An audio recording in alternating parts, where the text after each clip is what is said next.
Welcome to the Market Engage Thrive podcast, where we help you navigate the online marketing and entrepreneurial jungle. If you love marketing, automation, and all things productivity, you're going to like it here. And now, here is your host, Sam Picarello. Welcome to episode 3 of the Market Engage Thrive podcast with moi, Sam Picarello. This is episode 3, so this is a fairly new podcast. If this is your first time tuning in, I hope you've enjoyed the content so far and would love for you to take a minute to subscribe and leave a review, as it will help the podcast kind of get seen and get put in front of more people. So that would help us out tremendously. But thank you for tuning in. Today, we're going to be talking about how to create a content strategy for your business. In the small business world, especially the online business world, content strategy sometimes can come across as a little bit of like the big white elephant in the room, that it's something that's complicated, something that needs a team, something that would require you to develop content every single day. What I want to explain is a content strategy for the online entrepreneur. It really just means that you have a plan before you start developing content to make sure that you can get the most mileage and the most return on your time investment from that content. It's making sure the content is written for the right audience. It's making sure that you're talking about the right topics. It's making sure the content gets in the right hands, and how you distribute that content after the fact. A content strategy is not just a nice thing to have. It really is essential to your online marketing campaign. It is part of your marketing plan if you are an online business or an offline business. Sales funnels, they're buzzwords right now, but small business owners are just not making the connection between sales funnels and content strategy. When you think of sales funnels, what comes to mind when I ask you that question? What's a sales funnel? It probably triggers ideas of different offerings to move a lead through various stages or various buying stages, maybe a smaller product, a slightly bigger product, and then the big ticket item that you would have to sell to them. And the most common structure of a sales funnel normally starts with a lead magnet, and then you have what's called a tripwire offer, which is a low price offer. And you have the core product, and then you have the profit maximizer, which is the sale or the product that you sell or service that will generate you the most profit. So that's the common structure: lead magnet, tripwire offer, core products, and profit maximizer. But what many people miss is, and really why so many sales funnels don't work, is without the right content at the right time, your sales funnel will have major leaks because you're not feeding your leads the value, the content, something that will position you as somebody who they would trust and are willing to give their money to for whatever product or service that you're offering. I'm mainly speaking to the service industry because that's where I work, and that's the clients that I work with. So I have plenty of knowledge about that space. Content, that's how it does, is that it actually converts people who don't even know you to maybe readers, to maybe subscribers, and eventually to buyers. And without a solid content strategy, your marketing efforts, they will flop. They will not be good. You would have funnels that are not converting.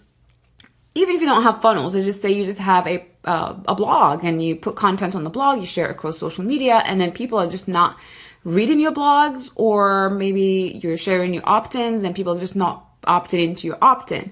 And that usually should be a sign that maybe the content that you are putting out there is not the right content. It's not speaking to people the way that you probably thought it would. So this is why I'm here right now to talk about content strategy, how to develop one, and the 5 elements that you need to have in place before you dive into creating any piece of content. So these are 5 elements that you need to have in mind and really kind of consult with them before you start writing anything. we start by asking a few questions and defining outcomes, researching audiences, and then developing a distribution plan. But in order to do that, you need to ask yourself a few questions in order to do these things, to define your outcomes, research your audience, and then have a distribution plan. First thing is goals. What is the goal of the content? Few people would develop content. They will write blog posts, articles, guest posts, and then they don't have a call to action. There's really, when you ask what's the goal? Why did you spend those 2 hours writing that blog post? What were you hoping to get out of it? Sometimes it was just, exposure for people to come to my website. And then when people come to the site, they don't have anything to opt into. So it really, the content marketing space is very crowded. There's content being created, crazy amount of content actually being created every single minute of the day that's been put on the internet. So just merely because you wrote a blog post that you thought was high quality, that does not necessarily tell people what to do, even if they click on it and get to your website. Is it compelling enough? And is there something for you to bring them into your funnel, to have them opt into your offering, your freebie, whatever it is that you have on your website? So before we start talking content strategy, I'm just going to go through pretty quickly. Actually, I don't want to just get wordy and talk for too long about this, but we have to have goals in mind. What is the goal? We have to have the end in mind before we start. Why are you creating this content? What is the purpose of the content you are creating, and how does it align with the goals that you've set yourself? And is this content meant to generate leads? If it is there something there that's going to get them to opt in and become a lead? Or is it meant to generate just awareness? Sometimes we do positioning pieces. You just write, some awesome, fantastic article, and it's just basically to position you as an expert. That's not really a great way to go, but that's fine. You can do that. And maybe if you're guest posting and you're not allowed to put links into opt-ins, and that's fine. Or are we just developing content to retain current customers? That is, if we're just writing stuff on newsletters to send out to current customers that we have. Or are you writing emails for your sales funnels, for example, the series of emails that people would get to convert them into buying customers, or hopefully convert them into buying customers. So we first start with asking these questions, like what's the point? What's the purpose? Does it align with what we're trying to do? And an example, like I'm doing a podcast right now, and that is content. Yes, it's spoken content. I'm talking it, but it is content. It's something that will be distributed, and it's something that is done with a purpose in mind. And the goal of this podcast, for me, as an example to you, is to create awareness. I would like to be in front of more people than I'm currently in front of.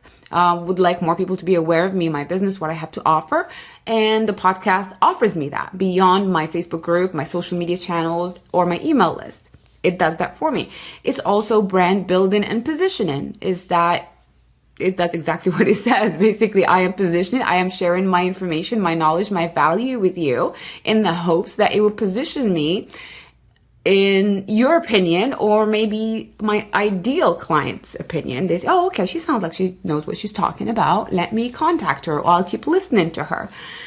It's a new medium. It's completely different than everything else that I'm currently doing. And it gives me access to a much broader and a new audience than I can currently get in front of. Maybe that person who's downloading this episode is not on Twitter, where I'm very active. Maybe they're not on LinkedIn. They're not on my list. So it just gives me a way to reach a brand new group, a brand new audience. And also the other purpose of this podcast is to generate leads. Eventually, as I'm doing more episodes, I will have a call to action. I will drive people to go download something that would be a companion to an episode, or maybe send them to my website to register for an event. So it is a lead generation effort as well. And really, the podcast is in alignment with my goals, as it does help me do a few things at the same time. So literally, I am optimizing my time by having a podcast. It helps me do so many things because I take this podcast and I give it to my audience to listen to because hopefully it's valuable to them. And it just another piece, another way, instead of just reading my words or coming to the workshops, they can also put me in their ears and listen to me talk and hopefully get information and get some value from me and position me in their eyes when they're ready to make a purchase of something that I have to offer. Maybe they're looking for marketing help or whatever they're looking for. So the blog really is very similar to the podcast. I used to do a lot of writing before, writing content, writing blog posts, just like everybody else does. And the podcast is actually going to help me do a few other things. And if you haven't been over to my website recently, you would probably notice that I'm repurposing some of the content from the blog as podcasts, and I will be taking podcasts that will be blogs. Previously, when I only blogged, my approach was slightly different until I brought the podcast into the mix. So my strategy now is to first develop the podcast idea, and then I'm going to outline it and then write it as a blog post, record it as a podcast, use the blog summary as the show notes, and then they'll be posted together on my website. And then I'll have different pieces to send to my audience at different times. Maybe I can send them the link to the podcast. Maybe I can send them to the blog post if they choose to. So it's just a way for me to combine both things. And I'm not necessarily sitting there generating more content. Is that I'm going to write a blog post anyway. And I start writing that blog post with the podcast in mind. That is something I'm going to be recording. And this guides me as to what I need to be writing about. So that's how I'm doing it right now. And that just to give you an example of what the goal is. So the goal for me when I develop a piece of content is to either I'm going to bring in leads, I'm going to develop my brand, get people to know more about me, or I'm going to make a sale, or I'm going to engage my current audience. So these are the 4 elements to keep in mind and always have them kind of top of mind when you are thinking about content and planning your content for the week, month, or the quarter. The second thing, so that was goals. The second one is focus. What is the core purpose of your content? Will it educate? Will it inspire? Will it motivate? Will it anger? Will it agitate? So you have to think about what is it you're trying to instill in your audience and what action are you aiming to get them to do? What are you trying to drive them to do? Are you positioning yourself? Do you want them to take action? Do you want them to really see you as the expert? So there are different ways you can go about it, but you have to have that in mind. What is the purpose? Sometimes I can write pieces that are just inspirational and motivational, where I will share maybe a story, or I will share an example or a metaphor that I will just expand on it and share that with them, and just to inspire and motivate. Sometimes it's just an informational piece, really. It's just how to do something or how to get past something, how to figure something out, a tactical piece of information. And there are a gazillion different ways you can go about it, but it's just an example of what's the focus, what's the point of that content. As, Gary Vee, he said, you have the, punch, right? Hook, I think that was the book. So we just give content in different ways. We give value in different ways. The value doesn't necessarily have to be, I'm going to tell you how to do something. It's just maybe just seed an idea in your consciousness, give you some insight, and maybe you can take that and run with it and make it your own and benefit from it. So that's different things that the piece of content can do. And then the third thing, and the most important thing actually, that I believe a lot of people actually do miss, is the audience. Who are you writing for? Quite often when I speak to small business owners and they have been developing content and they have been sharing it the way they're supposed to across social media and through email, but they're not getting the clicks, the visits, and opt-ins, the first thing you have to look at is, are you writing the right content for your audience? What is it that you do? Who do you serve? And what are their problems? What kind of questions are they asking you? Or are they asking across different platforms? How can you help them? And if you were to meet with your ideal client who has never heard of you, what kind of conversation would you have with them? What would you be able to teach them in like 2 hours, for example?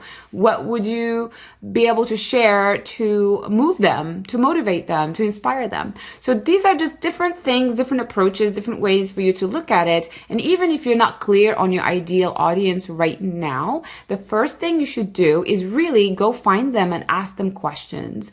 Go find them and just listen to what they're saying. If you are in a small business service industry like I am, Facebook groups are a treasure trove for ideal client research, because there are some very, very big Facebook groups, 10,000 people, 20,000 people, and they're filled with people I could do business with. But I go there just to watch and listen and read what they're talking about. And not just market research for me. I can see what people are struggling with. And it also gives me an insight into really the track that they're in, because we can help people who are at the beginning of their journey. We can help people in the middle of their journey, and then we can help people at the end of their journey. So it's really important to be clear about who you're helping, what kind of problems do they have, what are the questions that they ask, and then you answer their questions with your content. And that will help you get more traffic back to your website, more opt-ins, because your content will then be relevant. So that's the thing, is that you might think it's a great piece of content, be it a video, be it a workshop, be it a blog post or podcast, but if it's not hitting buttons for your people, they're not going to read it because you're just not speaking to them. So that's the important thing, is that if you've been generating content and then you're just not getting any interest, I would look at first, are you developing the right kind of content? And second, are you putting it in front of the right people? Are you putting it out there? If you are, for example, if you are a male fitness professional, you're a trainer for males, and maybe your social platform is Pinterest, well, that would be the wrong platform for you. It may be for if you're serving women, but if you're serving men, Pinterest would not be it for you. So this is a very obvious example, but I just wanted to highlight the difference and how you should approach your selection of social media platforms. You have number 4 is needs. What does your audience need? What format works best for your audience? Like, for example, I said I added the podcast. That's just a different format for me to reach people who could potentially be my ideal audience. I do that through written word. I write articles. I do live stream videos. I do workshops. I send emails, and then I'm doing this. And literally probably the only thing I have left is probably speaking events, which I don't think I'll do anytime soon. But so that way you're just covering bases. You don't have to do everything, of course, but just find 1 or 2 things that that really resonate with you, that you can stick to, and then practice them for a while until you feel like you got it, and then you can expand onto other things. And knowing the needs, not only just the format, but it also goes hand in hand with knowing your ideal audience. Because when you know them, you will know exactly what they need. Do they need tutorials from you? Do they need inspiration from you? What kind of products? Because if you don't know what content to write for your ideal audience, then you are not going to know what do they want to buy from you. If we can't get them to read a free piece of content, or we can't get them to attend a free workshop, then most likely the products that we've developed for them are not going to hit any buttons, or maybe we're just not presenting it the right way. So that's where the need comes into play. That's where we have to know the struggle. It's a word that's used a lot. And a great approach that I do recommend to my clients who do have, they're kind of having a little bit foggy about who they can serve and who they want to serve, is we talk about problems and a symptom. So somebody has a problem, and then what is it they're aware of? If we use the business example, someone would come to me and say, I am not making any money in my business. Could you help me? What they see is, they see the symptom.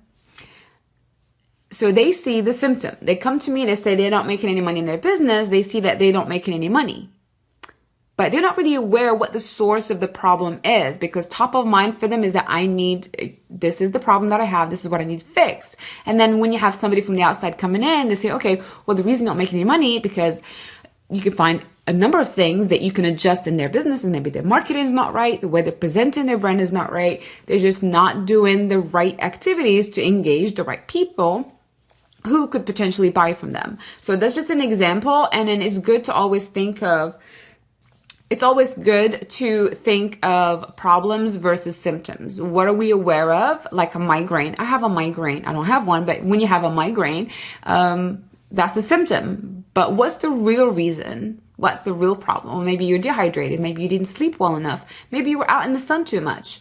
Or maybe some people just have chronic migraines, but that's not the actual problem. It's just a symptom of something else going on with them. So it's your job as the business owner to also, as the author, whatever content you're going to write, you're going to address the symptoms and then also address the problem with your content, because some people may know what the problem really is and they're looking for that solution. But more often than not, the majority are actually only aware of the symptom. They don't even know the problem. And so it's your job. You can educate them and then kind of bring them in closer to you and then help them solve that problem by really discussing the symptom that they're aware of. So I hope that made sense. And that's the needs. And then the execution. So the execution, that's when we get into the content calendar, a content plan, and how you put one together. And I will briefly go through that. And I've just found I like frameworks. I use frameworks for just about anything. If something is not in a grid, it doesn't make sense to me. So I like to just grid everything and make sure sequences are in place so that they make sense to me. So that's how I like to present information to people that I do business with. So with the execution, once we talk about the business plan, here's what I always recommend to do. If you're lost about maybe sometimes it's too many topics, too many things you could be writing about, and then you get kind of stumped as to what do I write about first because you're just not clear as to what could be a priority. And so I'm going to give you an example of what I always recommend how to start if you're lost about what to write. This is granted that you've already gone and have done your research and know your audience's problems, symptoms, what questions they ask, and how you can answer those questions and educate them through your content, regardless of the format that you're going to use. And the approach that I recommend is using themes and focuses. And I will share this with you, but I'll also use me as an example just to help you understand how I go about it. The approach, I like to plan content 90 days at a time. So it's 3 months, a quarter, a fiscal quarter. And that quarter will have a focus. It depends what it is, what the goal is for the business. Maybe it was developing a membership website, maybe developing a new product, maybe getting more guest posting gigs, whatever the focus is. And then I also look at the months and see what am I going to promote during those specific months. We have 3 months in the quarter. If you have multiple products and multiple services, you can do that. If you just have one product or one service, then you can think about different themes that you can use each month that really are closely related to what you have to offer. An example would be, for this past quarter, I was focused on masterminds and membership sites. And masterminds are all about productivity and momentum and getting things done and really just having a system in place to help you get more done. And that kind of dictated what the content I was going to be writing about. So month 1 was about focus, month 2 was about productivity systems, and then month 3, I can't remember, but that's how I broke it down. So I gave each month a theme. And this is even if you are having problem associating a theme with your offering, I would just forget about the offering and then just pick a theme for each month. Earlier today's Friday, I spent about 3 hours working with a client on brainstorming content, and she's a personal trainer, virtual person trainer, and so we were just going through topics and things that actually naturally kind of led to her offerings. She has multiple offerings, and you can, if we use the personal trainer example, then it was mindset, and then we talked about sugar, and I think it was a few other things for her content. So if you can see, you can take her profession, what she helps people with, but she's been in the industry for many, many years, so she has very good understanding of her audience. So that really helps. But still, she just wasn't sure where to slot different topics and how to really plan out her content. And that's what we did. We just took what she's trying to promote and then came up with topic that directly linked to the offers that she was trying to promote. That would give you themes for each month. So, 1 month could be about something, let's say mindset, for example. And then that month is broken down into 4 weeks because we'll be developing content once a week. If you write once every 2 weeks, then you only need to have 2 things to write about. And then you kind of flesh it out that way. So you start with an overarching theme, and then that's for the quarter, and then each month will have its own theme, and then that theme will be broken down into subtopics, into weeks. If you're doing one blog post or one video, one podcast a week, whatever you're doing, then you can just take that monthly theme and then come up with 4 closely related subtopics and then start writing about them. So that just gives you a framework. I don't have a visual. I'll put one on the blog so you can go over there and then see the visual. I'm a visual person, so it helps me to be able to see it. And that just helps you kind of focus your efforts and not really just sit in front of a computer with a blank screen and you don't know what you're going to write about, or you just second guessing yourself about the topic. My advice has always been to make sure your content leads to a sale that is closely related to something you have for sale, be it a service or a product. Just because the content has already been developed, if you feel like journaling on your blog post or by video, that's fine. But if you're a small business owner like myself, we try to get the most out of everything that we do, because it was just us and maybe a couple of VAs, but still, it's a time investment and you want to make sure that you get a return on that investment. So I hope that explained it to you. It's a very simple framework. You have the quarterly theme, and then you have your monthly sub-themes, and then you're going to have your topics for each week, and then you can go to town with that and then develop your headlines and develop your blogs, social media, and podcasts, videos, workbooks, workshops, whatever you're doing. So that's how you develop that. And as I said, I will have a visual on the blog a little bit later. Now, the last piece of advice that I would like to share is the distribution of the content, because I speak, and I've done it myself. So we've all been there. It's very easy to just become a content machine, to just keep churning out content. You're writing. And then as soon as that blog post is finished, you might queue it up for one of your social media platforms or 2. And then you go and you start writing something else. And that is not really how to go about it. I realized that eventually. What I started to do, and it's kind of hard to measure really, is to do the 80-20 productivity, but I do 80-20 as far as 20% of my time, of the time dedicated to content. 20% of it is to produce the content, and 80% is to promote it, to repurpose it. That's where you're going to get traction for that content.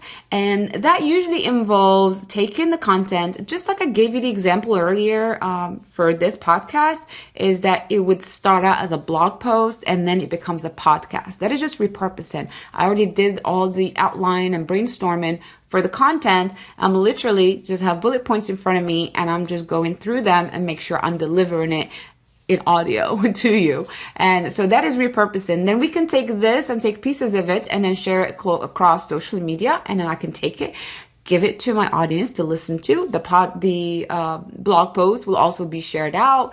And then we don't forget about it just because it was shared out one time. And that's where automation tools come into play.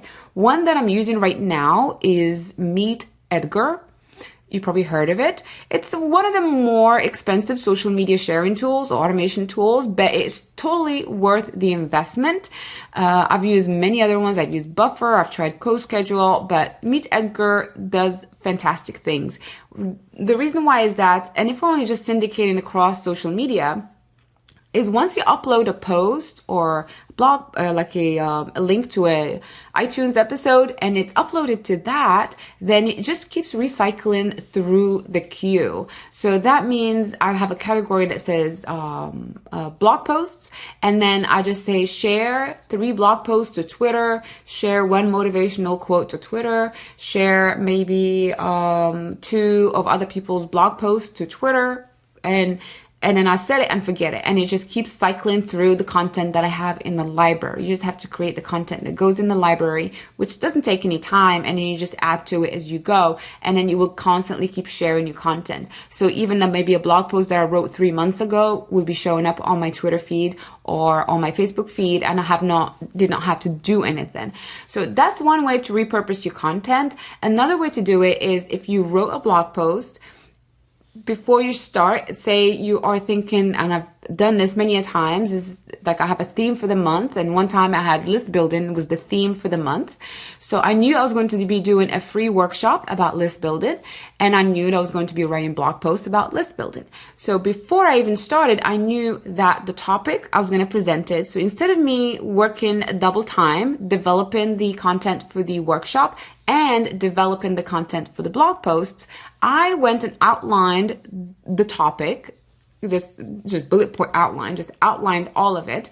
And that was the outline for my workshop. And then I took the outline and then split it up into blog posts. And then I just filled in the rest. And basically, once I filled in the rest, that stuff that I filled in for the blog post was repurposed over to the workshop. So I really used my time effectively, and I was not reinventing the wheel, because that's why it helps to have a theme for the month, especially for us service-based people, especially if you do a lot of educational events, a lot of engagement events and content and videos and stuff, so that we stop reinventing the wheel and redoing things over and over again. You just pre-plan and try to find the easiest way to do things, and not the sloppiest way, but the easiest way, the most efficient way. If I'm doing a workshop about this topic, and that workshop could take me maybe 3 to 4 hours to outline and get the slides ready and everything, well, I'm going to take that content and use it somewhere else. In fact, I'm going to do the blog post first, and then I will take the blog post, and then they become the workshop, because technically with all 4 blog posts plus a workbook plus some extra information, of course, that becomes the workshop or the webinar, which could become a course, which could become all kinds of stuff. So that's the approach that I recommend that we all really use, so that we're just not just churning content out over and over again. Another way to repurpose your content is to find, bookmarking directories. You can go, like Alltop is one of them. There are many others that you can go to, and to drive traffic to your website. But really the most important thing is pick your social media channels, maybe just 2 platforms, be engaged, always connect with new people, and make sure you share your content. You engage with their content and you share yours, and you'll be surprised what might happen. It's always been, on my website, I get at least about 20 to 25 opt-ins a day, and it doesn't cost me anything. It's not because of advertising, it's just free traffic that I'm getting from social media, and it's just really automated. I go on my profiles maybe a couple of times a week just to say hi, say thank you, and so on, but it's all automated for me just because I took the time to set it up ahead. So that's the how to develop a content strategy. I'll just do a quick recap, because I think we kind of went off trail for a little minute. And the first thing is to be aware of your goals. Start with the end in mind. What is the purpose of your content? Why are you developing that piece of content? What's the purpose? Does it do anything for your business? Does it help position you? Does it help bring you leads? Does it help make sales? That's one question. Well, there's many questions actually, but that's number 1 is the goals. The focus is, are you trying to educate, inspire, motivate, move, anger? What emotion are you trying to trigger in your audience? That's very important. And that's also a way to really gut check yourself, and also to make sure that you are on track and you're doing something that you intentionally have set your focus on, versus just following what other people are doing. Because quite often in certain spaces, just because so-and-so is writing about this topic, well, I'm going to go along with it. Everybody's going to talk about the same thing all the time, just because everyone's copying everyone. So make sure that you are clear on your focus, and then do a gut check more often than not to make sure that you're on track and doing it your way, instead of just following trends. Trends are awesome, but then everybody just looks the same and sounds the same, which is kind of pointless. And number 3 is your audience. And that's a biggie. Just, you have to understand your audience and set time aside to ask the right questions. Maybe, as I said, join communities and just listen in. Go to Quora.com. People ask questions there all the time. Search for your topic and just see what people are asking. And it will give you an insight into what it is that you need to be addressing with your content. Really, the easiest way to do it is just to ask a question. Just ask people. People are happy to give you information, especially when you tell them up front, I'd love to ask you some questions. Promise, I'm not going to pitch you anything. I'm just doing some research. And people would gladly get on the phone with you or reply to your emails and answer your questions for you. You just have to go ask. That's the easiest thing and actually the most effective thing. And you're going to get a response. But 99% of the time, people will get back to you and you will help you get clear on your ideal market. So number 3, that's your audience. So we had goals, focus, audience, and then the needs. Are you addressing the appropriate needs? Are you addressing them the right way? Are you addressing symptoms? Are you addressing problems? Are you addressing problems that they're not even aware of? Are you addressing problems using industry jargon that people don't even understand? Your market doesn't understand, but you understand it because you're in it.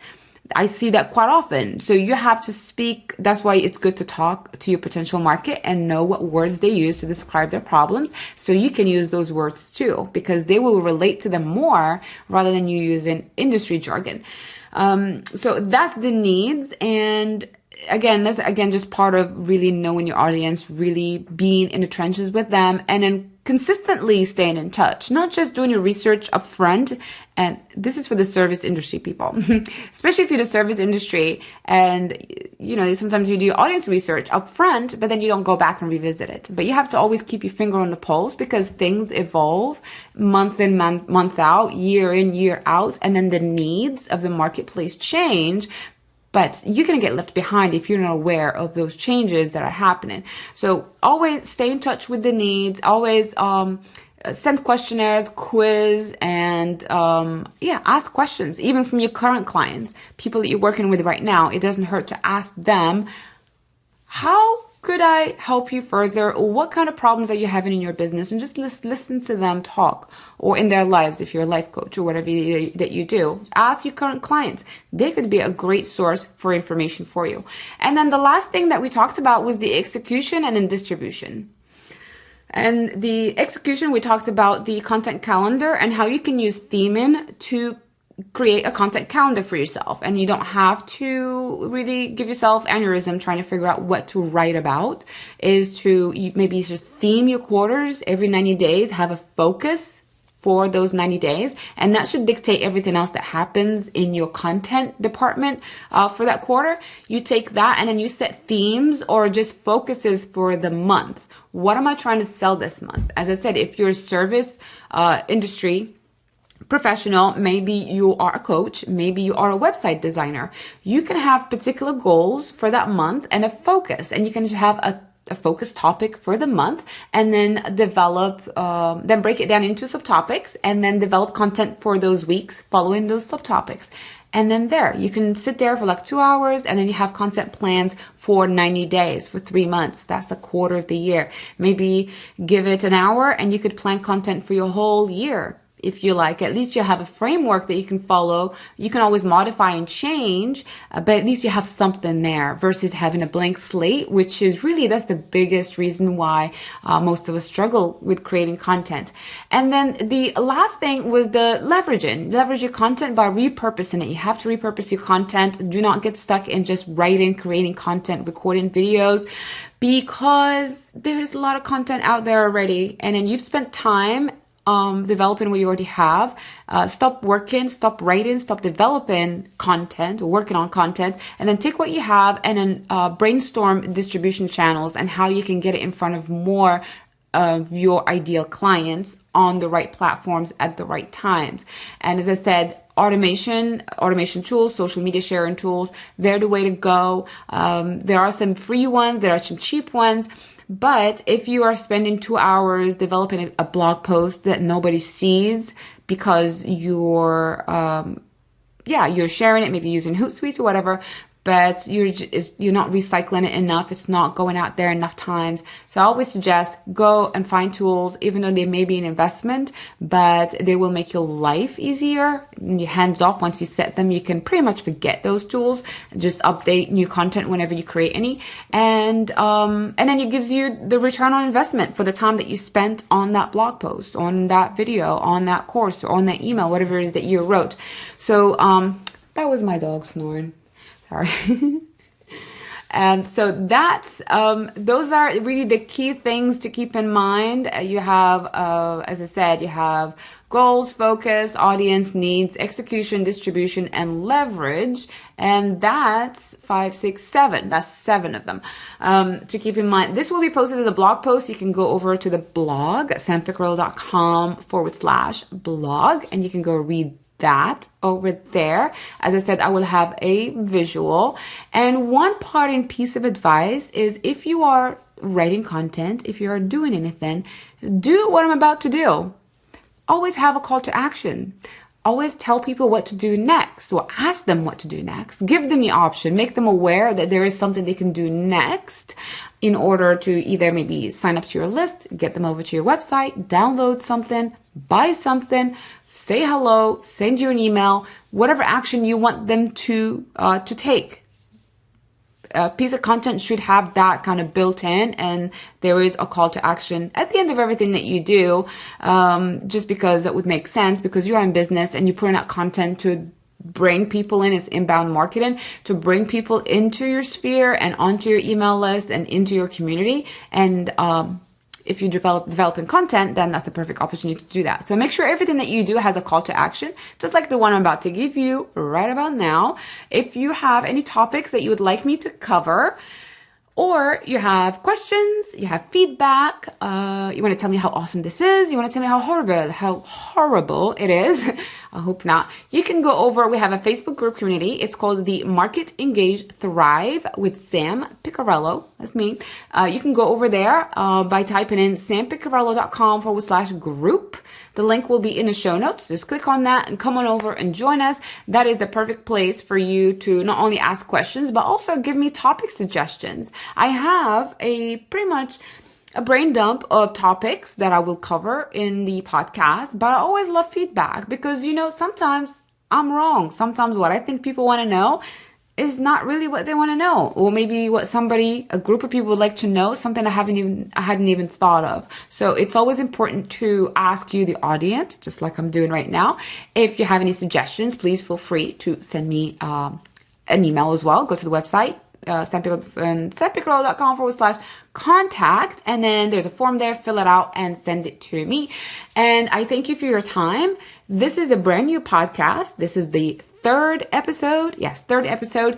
And we would love to have subscribers. We would love to have some reviews, because the more we have, the more iTunes will show us to other people. And then the more viewers the more listeners we can have, then the more motivated I'll be to do more episodes, right? So if you like what you heard, please subscribe and leave a review. And in a review, let me know what you think. Did you like it? Do you hate it? Do you have any ideas? Any suggestion? Any feedback? I can take negative or positive.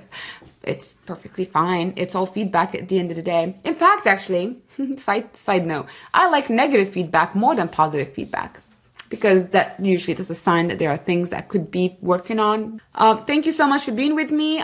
This is Friday, July 1st, 2016. This weekend is 4th of July weekend. So wishing everyone a happy 4th of July. Join me for the next episode of the Market, Engage, Thrive podcast. That will be episode number 4. And we will be talking about how to spend the last 10 minutes of your workday. How to spend the last 10 minutes of your workday to save yourself hours each week. So I hope you can join me. That episode will be available Monday. So make sure you subscribe and you will be automatically notified when the new episode is available. So have a wonderful weekend, and thank you